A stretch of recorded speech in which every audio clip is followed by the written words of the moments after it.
Yeah, hello everyone. Today we're gonna build this crystal cutting setup here.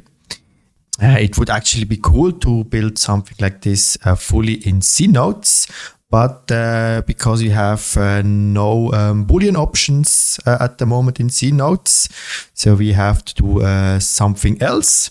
So, but we can use our geometry solver trick that we did in our last tutorial. So I highly recommend to watch this tutorial first to there go in depth how the actual geometry solver works. And we can use this principle here again to cut those crystals. Okay, let's jump into Cinema and start with our setup. Okay, here in Cinema, we have here the file from the last tutorial. So the basic setup here for our geometry solver. So as I said, go into the other tutorial where I explained how this geometry solver actually works. But here we can do a geometry operation on each frame. So here we do this growing effect here with the volume measure and volume builder.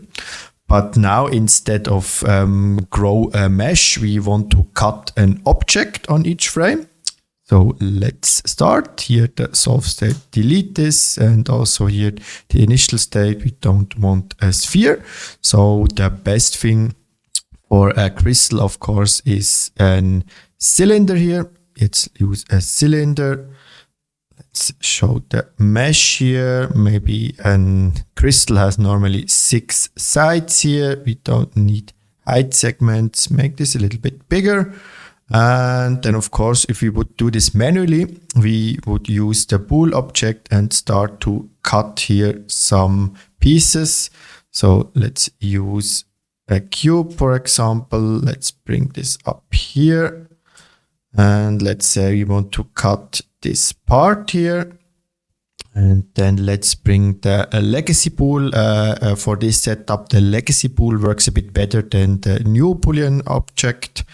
So let's type in bool and then use here the legacy bool object, then the cylinder and the cube. And you can see we cut here this corner of the cylinder. So what we also have to do is here create a single object. And now we would like to do this over and over because we don't want to do this manual. We can use here our geometry solver for this. So let's bring this outside again. Then the legacy bool we already can place here inside our solver state, and then the cylinder as initial state. And now we have to adjust here our cube, that the cube is always changing on each frame. So first thing is let's add display tag. Display tag here, then activate line, then say let's reset the coordinates here of our cube. Oops. Then let's make this bigger, bring it to the side, something like this here. Then let's use a null object, and let's say this is here our random angle. So let's we'll explain this here. So let's grab here our angle object.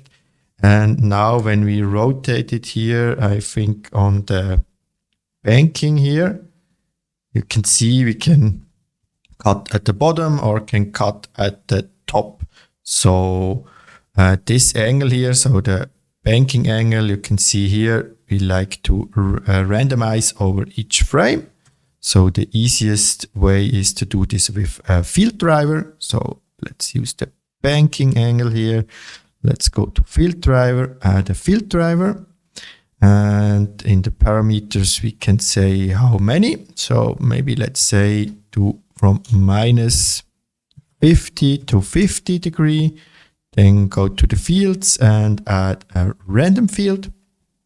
Then here our random field is the random, say, angle of our cube here. And let's go to the field, say noise, and maybe let's make the noise very small and a lot of speed. So let's check. Now you can see the box jumps up and down here. So let's hide the, whoops, and you can reset this. Let's hide the random field. Let's press play again. Yeah, and you can see it sometimes cuts at the top and sometimes at the bottom. But we also want this like in a 360 manner, not just here on the right side. So let's use an additional null. Let's say this one is the spin. Let's bring this in here. And then I think it's the heading here. You can spin our cutting cube around here. So maybe let's say 100 frames. Let's say here the heading 0 degrees. Let's go to frame 100. Let's say doesn't matter. So maybe 8,000 degrees. So it will see it goes around fast, or we can change this afterwards. So this has an effect then on our final crystal shape, of course. So, and then let's bring this spin object here into a connect object. Let's say connect, and this here is our final cutting object. So maybe let's call this cutting cube. And then here we like to cut here our initial object with the cutting cube. So let's make an instance here of our initial state here, of our initial object. Bring this in here, and then also an instance of our cutting cube. So bring this down here. Okay, let's check. Let's hide the initial object. Maybe let's bring the cube a little bit closer, and we can already see, okay, we have cut here this lower right corner. I think the Fong is messed up, so we can go here to our solver state, go to Fong, say manual, add a Fong tag, and no angles here, no Fong angles, so we have sharp edges here. Okay, then let's press play. I made a mistake. We don't want to bring in here into the solve state our initial state, because we already bring in here the initial state into our solver, so where we store the geometry for the next frame. So instead of here the initial state, we want to bring in this one. Maybe let's also call it here. So then let's press play, and now we can see we cutting here our cylinder. And then of course we want to make this way faster, because we want a fast preview. So let's go to the project settings, Control D. Then let's say frames per second, 250 frames per second. Let's press play, and let's go to our keyframe. Let's readjust it here. We want 100 cuts. Bring this down to 100 here, and also stop here at 100 frames. And also we don't want to loop it, just play it once. And let's press play. And so we have here our crystal shape. Now, of course, you can start playing around. Maybe let's say, let's look from the front here. Let's change here the angle here. Let's go to parameter. Maybe let's say minus 80 to 80. Let's check. Let's like this. So it gets smaller and maybe less steeper cuts here. Or let's go to the other extreme. Let's say minus 30 to 30. let's bring the cube closer. Maybe let's make the cylinder a bit higher, the cube also a bit higher. Let's press play. And then we get shapes like this. And maybe let's bring it back here. Let's make the cylinder bigger. So, and then I think we can go closer here and change the angle to maybe -45 to 45. Let's try again. Yeah, maybe a bit more. -50 to 50. Okay, let's press play. And then, of course, you can change here also the angle. So let's say 8,000. Let's do just one rotation around. Let's check. Get stuff like this. Yeah, get those really crazy structures here. And of course, you can use any object here. Maybe just cut a cube, or maybe let's try with a torus. Bring in a torus like this, smaller. Let's try. Here, let's check. Yeah, then we get something like this, also pretty cool. In some cases, the bool will fail. So because it's a bool, there are many edge cases where a bool can fail. In this case, just change here the random seed. Let's check again. Yeah, also looks cool. Maybe let's bring the cube closer. Yeah, get something like this. Yeah, I think you get the idea here for step 1. So let's reset it here to a normal crystal structure. Let's remove the torus, bring in the cylinder back. Let's make this a bit smaller. Let's check. Maybe add here again more rotations. And let's say here another seed, and maybe say -40 to 40. Yeah, also not very nice. Maybe let's make the cylinder higher. Oops, a bit higher. Let's make the cube a bit bigger and bring the cube a bit closer. And let's try another seed. Yeah, and now you can see here, here's like a bool error. So let's change the seed. Yeah, let's say, okay, this looks nice. Okay, so let's say this is here our initial crystal shape. Now we want those horizontal cuts. So let's take this one, say current state to object, bring this outside here. Let's deactivate everything. Here can go to the solve state, just deactivate here everything, then bring everything here into a null.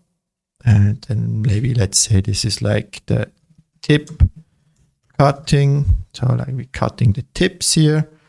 Let's hide this. Then we have here this shape. We like to cut here vertically, horizontally.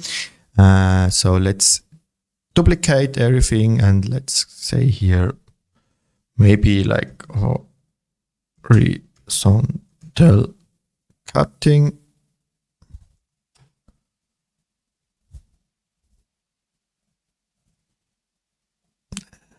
Then let's activate this, And here, instead of the cylinder here, bring here the solved state from the first one. Let's show the setup. And now we like to cut here in the center, not at the tips. So let's go to our cube. Let's zoom out here and say we want the cube super thin. Let's say maybe 2 centimeters. And here maybe 300 to 300. Then let's bring this into the center. Maybe let's deactivate the cutting now so we can see how this one moves. Yeah, I think let's try this. But of course, we also want to not just cut in the middle. We want to cut from top to bottom. So let's show the initial state here. Let's maybe go to the side view, then go here to our cutting cube. We add an additional null. Let's say move down. Oops. Then bring the spin object into here. Then we say we want to start up here. Let's make an keyframe here. And maybe let's say we want to have 30 cuts. Let's go to frame 30 and we want to cut here to here, from here to here. Okay, then let's say just 30 frames. Then let's go into the timeline here. Let's go. First, we can bring in also the spinning here to 30. We can, of course, change here the spinning, whatever number we want. Then the position. The cool thing here is when we go here into the curve view, we can say if we have like bases at the start and at the end, we can dictate where we want more cuts and where less. Of course, with this setup here, we have like more cuts at the top and less because it's here faster in the center. In the middle here, we have less cuts in the middle and here then more cuts again here at the end. Let's invert this here. Let's make it like so. So fast, and then you have more in the center. Let's check. Yeah. Then let's activate here our setup. Let's go back here to the perspective view here. Also hide the initial state here. Let's press play. Let's check, and you can see we have now those horizontal cuts. I think they are too big. Let's make them smaller or thinner. Let's say 0.5. Let's check. Yes, and now we have those nice horizontal cuts. So, but maybe you already guessed it, it is not 100% procedural. So because we converted here our tip cutting here, the final solved state of the tip cutting, and brought it into our horizontal cutting here. So we can make this step also procedural. So first thing we like to do, let's go to the timeline here. Let's say, okay, we want 100 tip cuttings. So it's this one and 30 like the horizontal ones. This is together 130 frames. Then let's bring this to here. So we do first the full tip cutting and then the horizontal cutting. So because here the horizontal cutting, we like to start here at frame 100, we can deactivate here the cutting cube inside here our legacy pool. So the pool has till frame 100 nothing to do. So let's say enable it here on frame 101, and on frame 100 let's deactivate it. So here there is no pool operation happening here from frame 0 to frame 100. Okay, and now we think, okay, let's remove the solve state in here, and we, instead of the converted geometry, bring in the solved state here Maybe let's activate everything of the tip cutting. Let's bring in the solved, not the full solved state. Let's make also an instance. Let's bring in here this into here. Then let's maybe bring this to the side so we can see both. Smaller. Okay, let's check.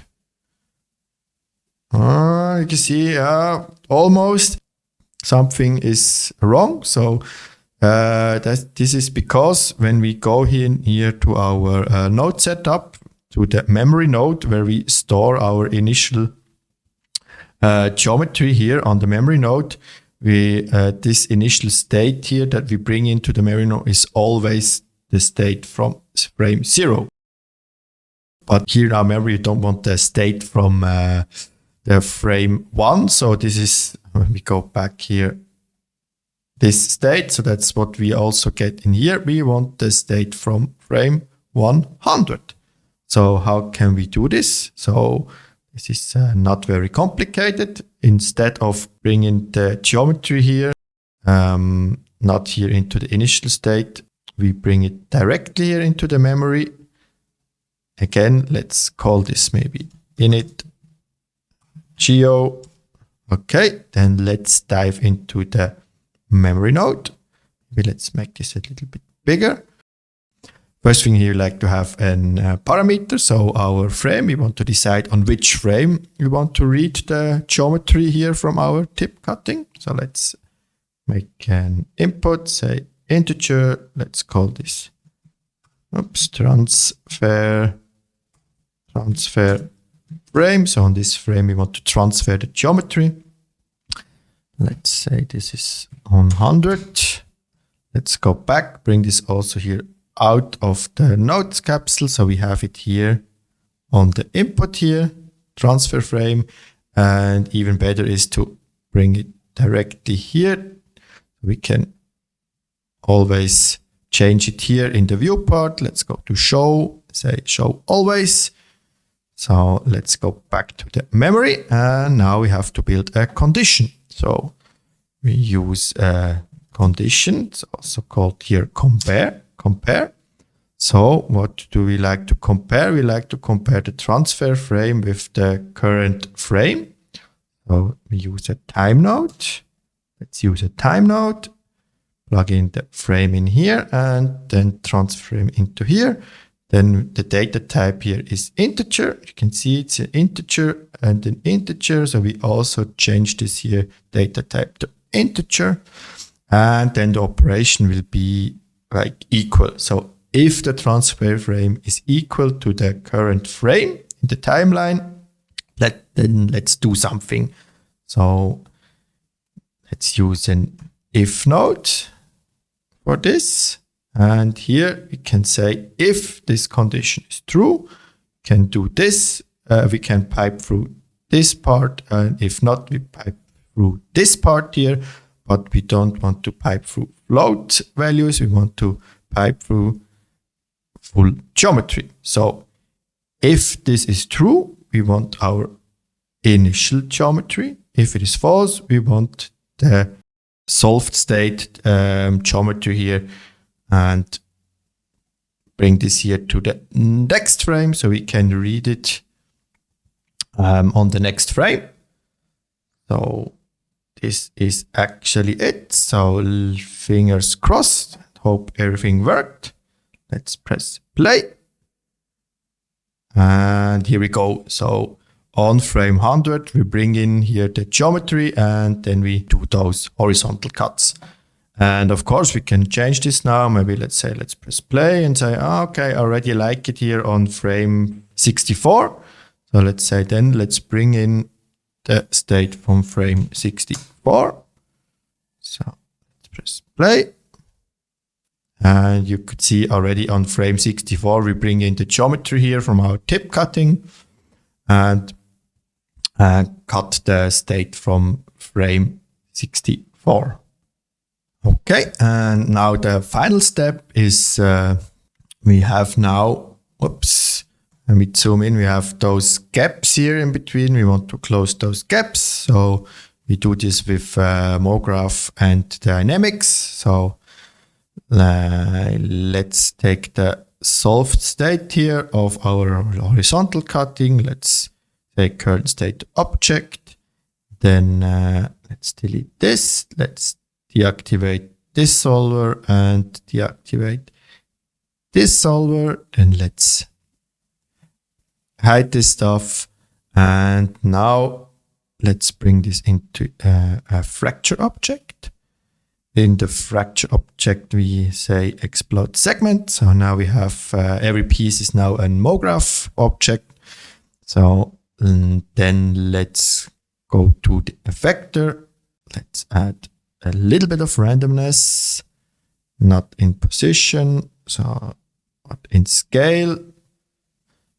So let's make some piece a little bit smaller. This is just a matter of taste now, of course. And now we can bring them together with bullet dynamics. So you could also do it here with a new simulation, but it worked better with bullet here in my example. So let's use a rigid body object. Then let's go to the project setting, Control D. Let's go to bullet, remove the gravity. And because we are here on 250 frames per second that we set here, frames per second, we can go here under bullet, say the time scale 2000. So we have now, again, the normal speed as it is comparable to now to 25 frames. Then let's go to the dynamic body tag here. I think we can remove the bounce here and add full friction. Then let's go to simulation. Then let's use force, so we can suck stuff together. Let's add some damping here. Let's press play. You can see we suck those pieces together. And then, of course, you can do whatever you want with MoGraph. Maybe remove this one complete here. Let's deactivate the randomness. Let's press play. Just a tiny bit. Yes. And then for last part, for rendering, I don't want to go into the texturing because I think there are a lot of good tutorials about how to texture a crystal or glass or something like this. And I am also not a texture expert. So, but to get here a final render, maybe let's first convert this here. Here, current state object. So we have here a final object. Hide this one. Let's go into the file from the beginning where I rendered the crystals from the beginning. So, and let's get the lights here and the camera. Go in here. Let's go to material. I think there is a bug in 26.1 where the materials don't transfer. So let's also go and copy the materials. This is our background. This is our bounce card at the floor. And then this to the crystal. Then look through the camera. Then rotate our crystal a bit. Okay, let's go to the render settings. I think we don't need global illumination for this. And we add also some additional reflection bounces.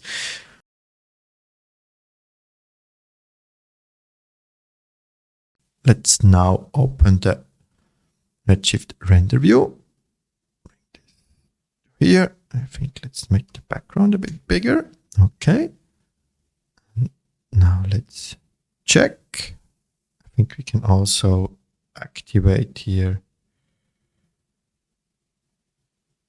denoise. Okay. Let's lock the camera. I think this is a little bit too much light here for this crystal. Let's shrink this down a bit. Okay, let's search a nice angle. Yeah, this looks nice. And then with this, I think let's make this big. Let's start. And now I think we are at the end of our tutorial here. And of course, you can go to Gumroad and download all the project files. You will find the link in the description. So yeah, I say goodbye until the next tutorial. Bye bye.